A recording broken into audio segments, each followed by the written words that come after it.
Lost Hearts by M.R. James.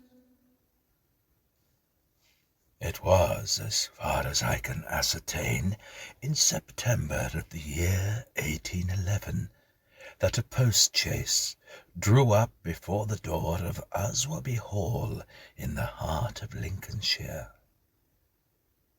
The little boy, who was the only passenger in the chaise, and who jumped out as soon as it had stopped, looked around him with the keenest curiosity during the short interval that elapsed between the ringing of the bell and the opening of the hall door.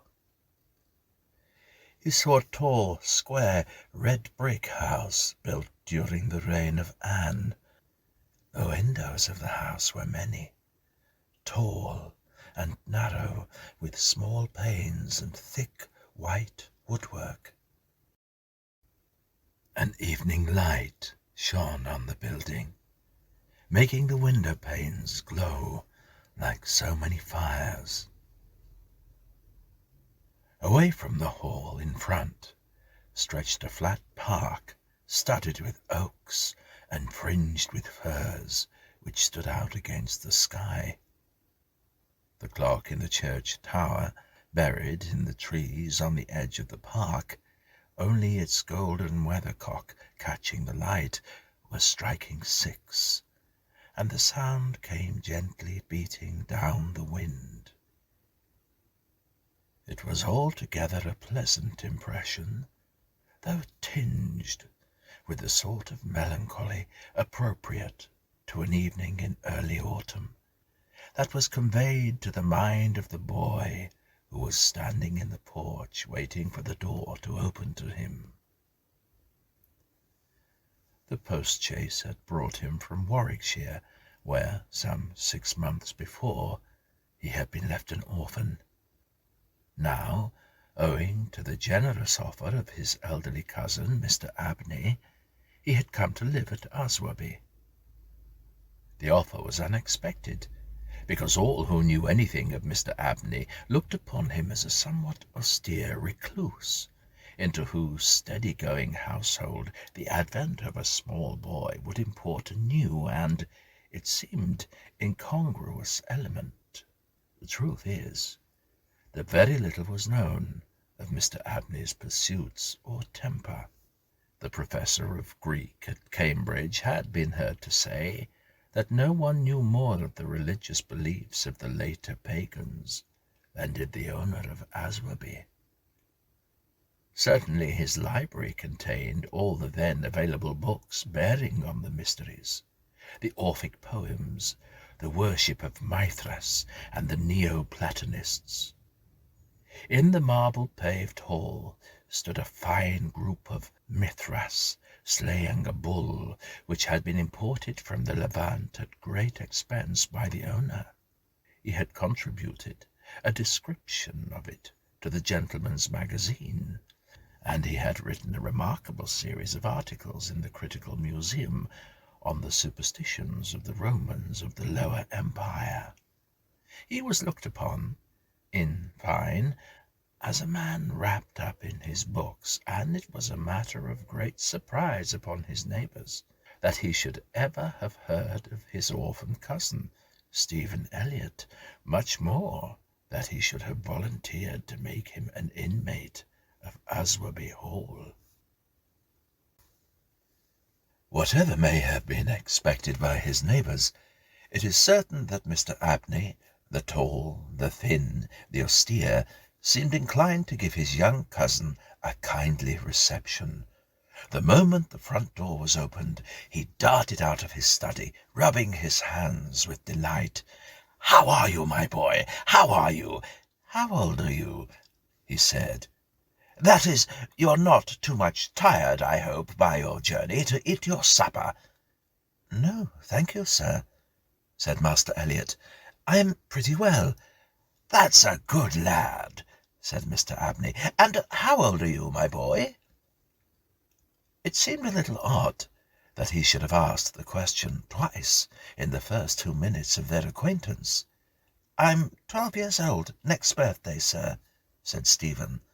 And when is your birthday, my dear boy? 11th of September, eh? That's well. That's very well. Nearly a year hence, isn't it? I like to get these things down in my book. Sure it's 12. Certain? Yes, quite sure, sir. Well, take him to Mrs. Bunch's room, Parkes, and let him have his tea, supper, whatever it is. Yes, sir, answered the staid Mr. Parkes, and conducted Stephen to the lower regions. Mrs. Bunch was the most comfortable and human person whom Stephen had as yet met at Aswarby. She made him completely at home. They were great friends in a quarter of an hour, and great friends they remained. Mrs. Bunch had been born in the neighbourhood some 55 years before the date of Stephen's arrival, and her residence at the Hall was of 20 years' standing. Consequently, if anyone knew the ins and outs of the district, Mrs. Bunch knew them, and she was by no means disinclined to communicate her information. Certainly there were plenty of things about the Hall and the Hall gardens which Stephen, who was of an adventurous and inquiring turn, was anxious to have explained to him. Who built the temple at the end of the Laurel Walk? Who was the old man whose picture hung on the staircase, sitting at a table with a skull under his hand? These and many other points were cleared up by the resources of Mrs. Bunch's powerful intellect. There were others, however, of which the explanations furnished were less satisfactory. One November evening, Stephen was sitting by the fire in the housekeeper's room, reflecting on his surroundings. "Is Mr. Abney a good man, and will he go to heaven?" he suddenly asked, with the peculiar confidence which children possess in the ability of their elders to settle these questions, the decision of which is believed to be reserved for other tribunals. "Good? Bless the child," said Mrs. Bunch. "Master's as kind a soul as ever I see. Didn't I never tell you about the little boy as he took in out of the street, as you may say, this 7 years back? And the little girl 2 years after I first came here?" "No, do tell me about them, Mrs. Bunch, now, this minute." "Well," said Mrs. Bunch, "the little girl I don't seem to recollect so much about. I know the master brought her back with him from his walk one day, and gave orders to Mrs. Ellis, as was the housekeeper then, as she should take every care with her. And the poor child didn't have no one belonging to her. She told me so her own self. And here she lived with us a matter of 3 weeks, it might be, and then, whether she were something of a gipsy in her blood or what not, but one morning she out of her bed afore any of us had opened an eye, and neither track nor trace have I set eyes on since. Master was wonderful put about. He had all the ponds dragged, but it's my belief she was had away by them gipsies, for they was singing round the house for as much as an hour the night she went, and Parkes, he declares as he heard them a-calling in the woods all afternoon. Dear little child she was, so silent in her ways and all, but I was wonderful taken up with her, so domesticated she was, surprising." "And what about the little boy?" said Stephen.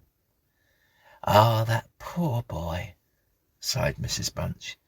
"He were a foreigner, Giovanni, he called hisself, and he come a-tweaking his hurdy-gurdy round and about the drive one winter day, and master had him in that minute, and asked all about where he came from, and how old he was, and how he made his way, and where was his relatives, and all as his kind heart could wish.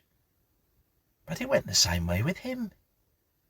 They're an unruly lot, them foreign nations, I do suppose, and he was off one fine morning, just the same as the girl. Why he went, and what he done, was our question for as much as a year after, but he never took his hurdy-gurdy, and there it still lays on the shelf." The remainder of the evening was spent by Stephen in miscellaneous cross-examination of Mrs. Bunch, and in efforts to extract a tune from the hurdy-gurdy. That night he had a curious dream. At the end of the passage at the top of the house in which his bedroom was situated, there was an old, disused bathroom. It was kept locked, but the upper half of the door was glazed, and since the muslin curtains which used to hang there had long been gone, you could look in and see the lead-lined bath affixed to the wall on the right hand, with its head towards the window. On the night of which I am speaking, Stephen Elliott found himself, as he thought, looking through the glazed door. The moon was shining through the window, and he was gazing at a figure which lay in the bath. His description of what he saw reminds me of what I once beheld myself in the famous vaults of St. Michan's Church in Dublin, which possesses the horrid property of preserving corpses from decay for centuries. A figure, inexpressibly thin and pathetic, of a dusty, leaden colour, enveloped in a shroud-like garment, the thin lips crooked into a faint and dreadful smile, the hands pressed tightly over the region of the heart. As he looked upon it, a distant, almost inaudible moan seemed to issue from its lips, and the arms began to stir. The terror of the sight forced Stephen backwards, and he awoke to the fact that he was indeed standing on the cold, boarded floor of the passage in the full light of the moon. With a courage which I do not think can be common among boys of his age, he went to the door of the bathroom to ascertain if the figure of his dreams was really there. It was not, and he went back to bed. Mrs. Bunch was much impressed next morning by his story, and went so far as to replace the muslin curtain over the glazed door of the bathroom. Mr. Abney, moreover, to whom he confided his experiences at breakfast, was greatly interested, and made notes of the matter in what he called his book. The spring equinox was approaching, as Mr. Abney frequently reminded his cousin, adding that this had always been considered by the ancients to be a critical time for the young, that Stephen would do well to take care of himself and to shut his bedroom window at night, and that Censorinus had some valuable remarks on the subject. Two incidents that occurred about this time made an impression upon Stephen's mind. The first was after an unusually uneasy and oppressed night that he had passed, though he could not recall any particular dream that he had had. The following evening, Mrs. Bunch was occupying herself in mending his nightgown. "Gracious me, Master Stephen," she broke forth, rather irritably, "how do you manage to tear your nightdress all to flinders this way? Look here, sir, what trouble you do give to poor servants will have to darn and mend after you." There was indeed a most destructive and apparently wanton series of slits or scorings in the garment, which would undoubtedly require a skilful needle to make good. They were confined to the left side of the chest, long, parallel slits about 6 inches in length, some of them not quite piercing the texture of the linen. Stephen could only express his entire ignorance of their origin. He was sure they were not there the night before, but he said, "Mrs. Bunch, they are just the same scratches as the ones on the outside of my bedroom door, and I'm sure I never had anything to do with making them." Mrs. Bunch gazed at him, open-mouthed, then snatched up a candle, departed hastily from the room, and was heard making her way upstairs. In a few minutes she came down. "Well," she said, "Master Stephen, it's a funny thing to me how them marks and scratches can come there too high up for any cat or dog to have made 'em, much less for a rat. For all the world like a Chinaman's fingernails, as my uncle in the tea trade used to tell us when we was girls together. I wouldn't say anything to master, not if I was you, Master Stephen, my dear, and just turn the key of the door when you go to your bed." "I always do, Mrs. Bunch, as soon as I've said my prayers." "Ah, that's a good child. Always say your prayers, and then no one can't hurt you." Herewith Mrs. Bunch addressed herself to mending the injured nightgown, with intervals of meditation until bedtime. This was on a Friday night in March of 1812. On the following evening, the usual duet of Stephen and Mrs. Bunch was augmented by the sudden arrival of Mr. Parkes, the butler, who, as a rule, kept himself rather to himself in his own pantry. He did not see that Stephen was there. He was, moreover, flustered and less slow of speech than was his wont. "Master may get up his own mind if he likes of an evening," was his first remark. "Either I do it in the daytime, or not at all, Mrs. Bunch. I don't know what it may be. Very like it's the rats, or the wind got into the cellars, but I'm not so young as I was, and I can't go through with it as I have once done." "Well, Mr. Parkes, you know it is a surprising place for rats in the hall." "I'm not denying that, Mrs. Bunch, and to be sure, many a time I've heard the tale from the men in the shipyards about the rat that could speak. I never laid no confidence in that before.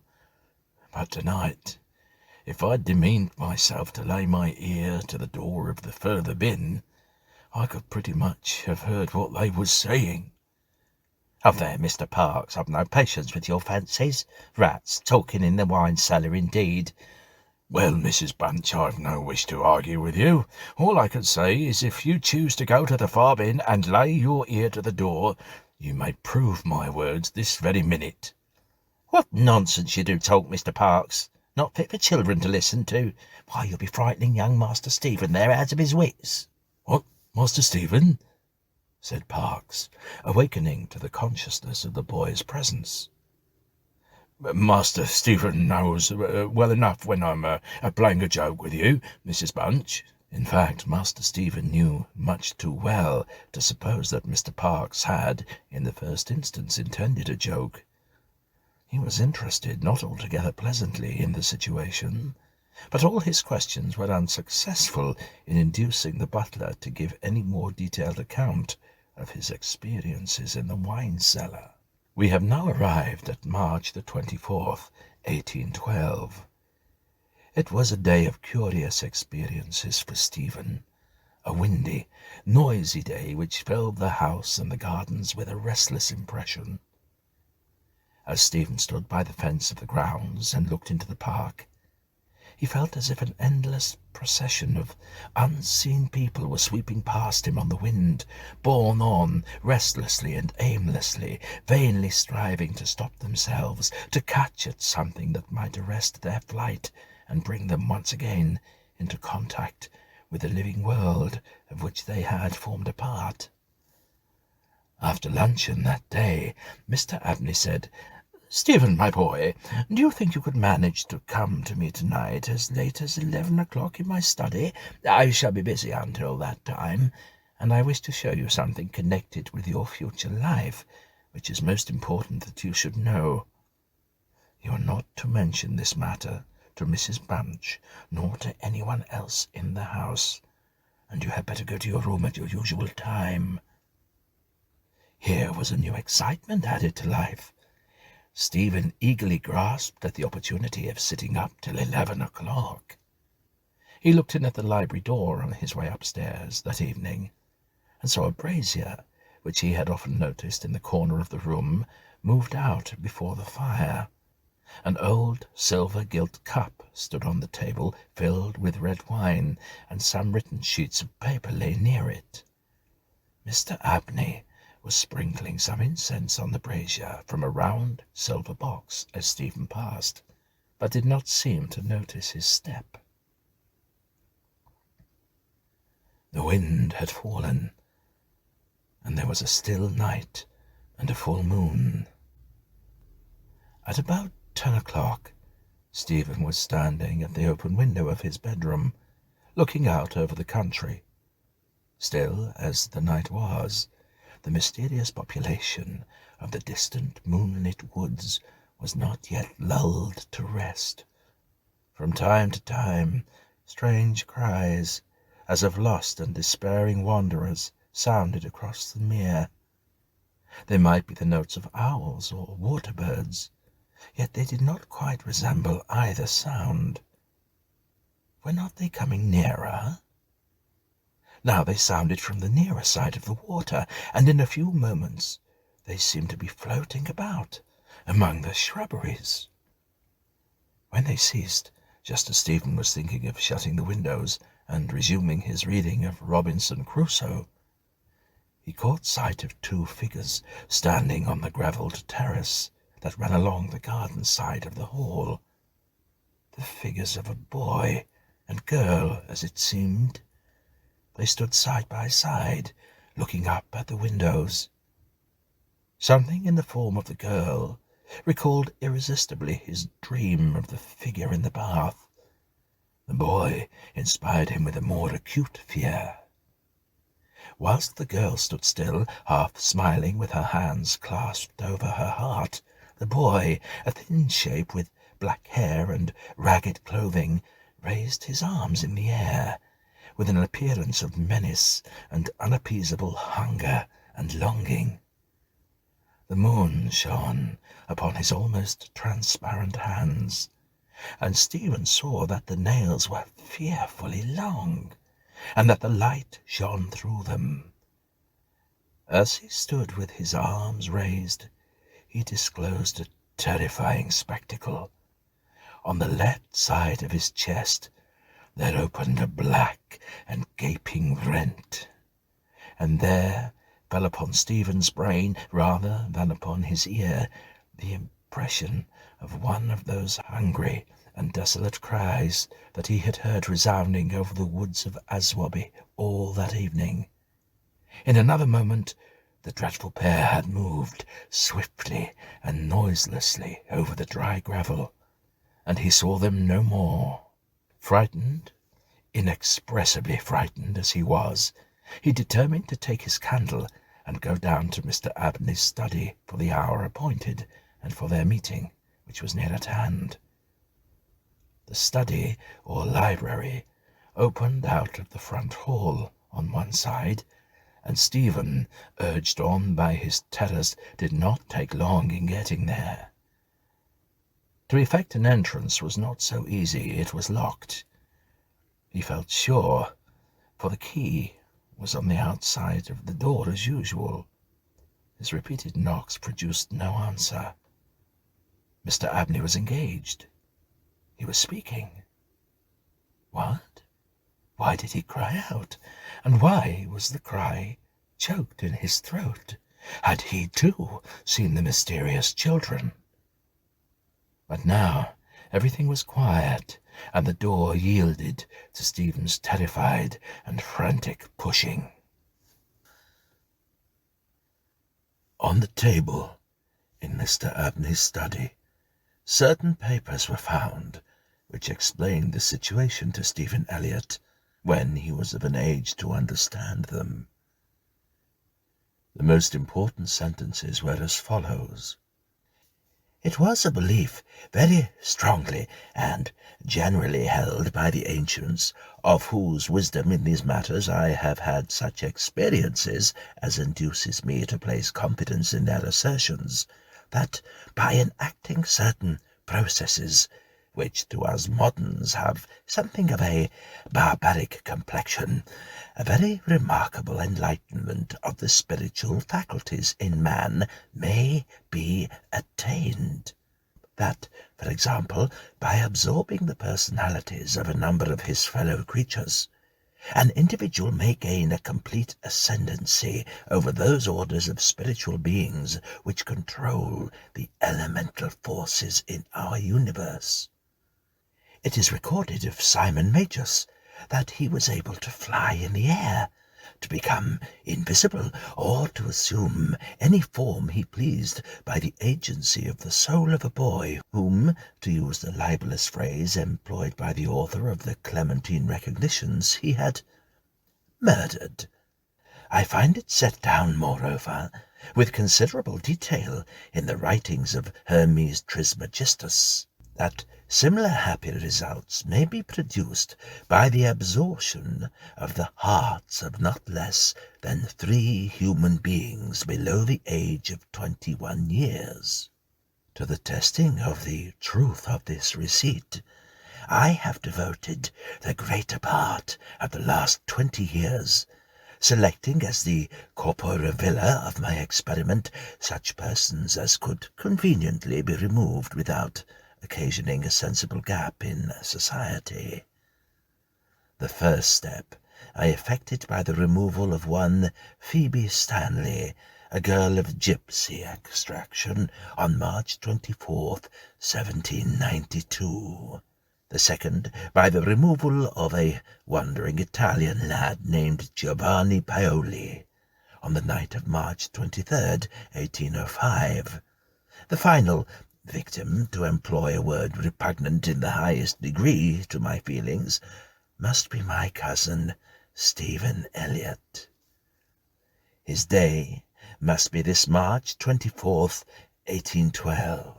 The best means of effecting the required absorption is to remove the heart from the living subject, to reduce it to ashes, and to mingle them with about a pint of some red wine, preferably port. The remains of the first 2 subjects, at least, it will be well to conceal. A disused bathroom or wine cellar could be found convenient for such a purpose. Some annoyance may be experienced from the psychic portion of the subjects, which popular language dignifies with the name of ghosts. But the man of philosophic temperament, to whom alone the experiment is appropriate, will be little prone to attach importance to the feeble efforts of these beings to wreak vengeance on him. I contemplate with the liveliest satisfaction the enlarged and emancipated existence which the experiment, if successful, will confer on me, not only placing me beyond the reach of human justice, so-called, but eliminating to a great extent the prospect of death itself. Mr. Abney was found in his chair, his head thrown back, his face stamped with an expression of rage, fright, and mortal pain. In his left side was a terrible lacerated wound, exposing the heart. There was no blood on his hands, and a long knife that lay on the table was perfectly clean. A savage, wild cat may have inflicted the injuries. The window of the study was open, and it was the opinion of the coroner that Mr. Abney had met his death by the agency of some wild creature. But Stephen Elliott's study of the papers I have quoted led him to a very different conclusion.